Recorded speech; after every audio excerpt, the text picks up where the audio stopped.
Good to be with you all the first Sunday of Advent. I remember when I was a young priest preaching on something like one of our readings today, kind of end timesy or apocalyptic. And I, after church, was going through and cleaning up something. Somebody left something in the pew, one of these kind of inserts that a mother and daughter had been passing to each other during the sermon. And in the handwriting of a 12-year-old girl, it said, "Why is he talking about this? Shouldn't sermons be jolly?" Question mark. Question mark. To which the mother said, "I don't know," right? That was serious. Come on, Mom, help me out, right? Look what I've got to work with today. What jolliness do you get from our gospel reading today? Should the sermons be jolly, apparently? Well, hopefully as we lean in towards Christmas, we'll have time for more jolliness in the sermons today. But I want to spend time today talking about frustration and hope. Because hope, every Sunday in Advent, we have our Advent wreath. We light a candle. The candles symbolize different things that we focus on as we prepare for the birth of Jesus. And the first Sunday of Advent is the Sunday of hope. So I want to focus on frustration and hope. Because if I were to ask, I'm not going to ask you to raise hands. I'm not going to ask anybody to answer out loud. But if I were to ask how many of you every day get frustrated over something, most of you would probably say yes. At some point during a day, I find myself frustrated. And so there are, three reasons really why we get frustrated. Maybe there's more, but three main ones. The first one is when other people don't do what we want them to do. Or we can say it this way, when other people just don't do the right thing, right? Like we know when we're driving in a parking lot, there's etiquette, right? And if people just all followed parking lot etiquette at Target or any place that's super busy right now, you would know we wouldn't be frustrated. We get frustrated when people don't do that, or when people hold up lines, right? When you're trying to order something at Freddy's and the person has been in front of you staring at the menu for 20 minutes and they still haven't figured out what they want yet, we get frustrated, right? When people don't do what we want them to do or what we think the right thing is, we get frustrated. So that's one reason. That might be the source of, 80% of your frustration. And then there's another frustration that comes when, this one's a little harder to admit for us, when we don't do the right thing. And this is the feeling. This is what it feels like. Anybody who's married or been married, you know this moment. It's when you're in a heated conversation with your spouse and something comes out of your mouth, and the second it comes out of your mouth, you have this thought: why did I just say that? Right? Why did that just come out of my mouth? That's going to take 10 times longer to undo than if I just would have kept my mouth shut. Why don't I know better after being married X amount of years to just not say that thing? But it comes out, and we know what it's going to lead to, and we have that feeling immediately. Why did I just say that? Right? We can't even get ourselves to do the right thing, even when we know what it is.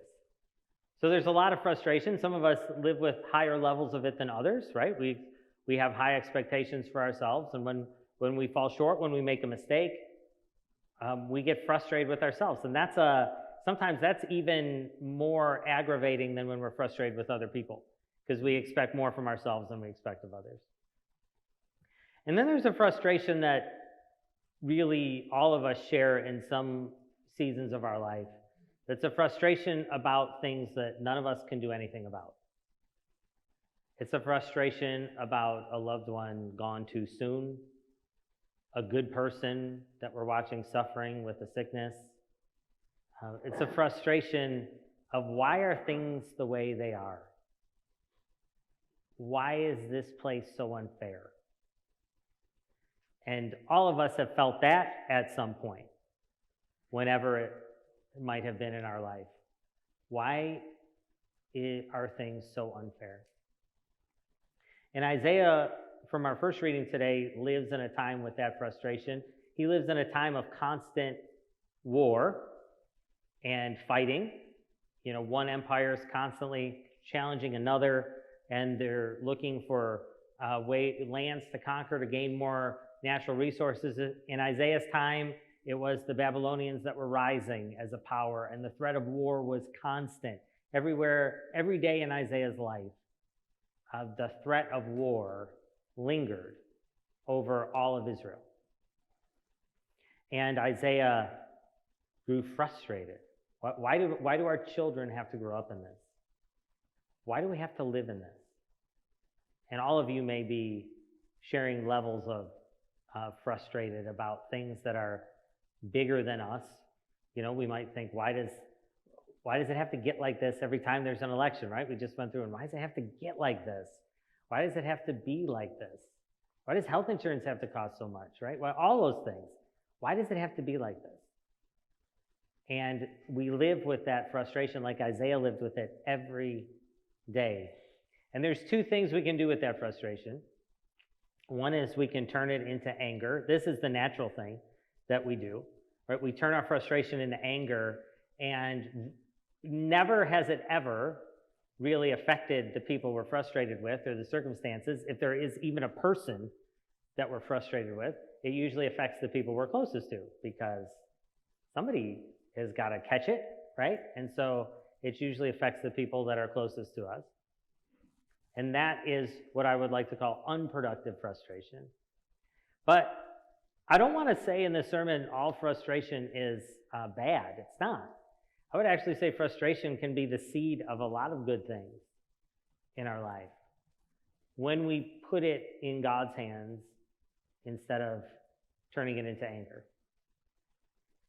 Sometimes our frustration put in God's hands can lead us to a greater sense of compassion for the people we're frustrated with. There's this great training video. I'm sure many of you have probably seen it on YouTube that Chick-fil-A uses. And they show kind of an average Chick-fil-A restaurant full of people, but over the people has what's going on in their life. You can read it. They don't say it out loud. It'll say, just lost my father, just diagnosed with cancer, lost my job, worried about how I'm going to provide for my kids. All these different things, right? And sometimes our frustration in God's hands can open us up to compassion if we're willing. Maybe seeing someone a little clearer that might frustrate us. We might be able to see a little more of what's going on in their life. Second, when we're frustrated with ourselves, it might, in God's hands, we might be reminded of the mercy that God gives us, right? That He died to forgive us, not just other people, us.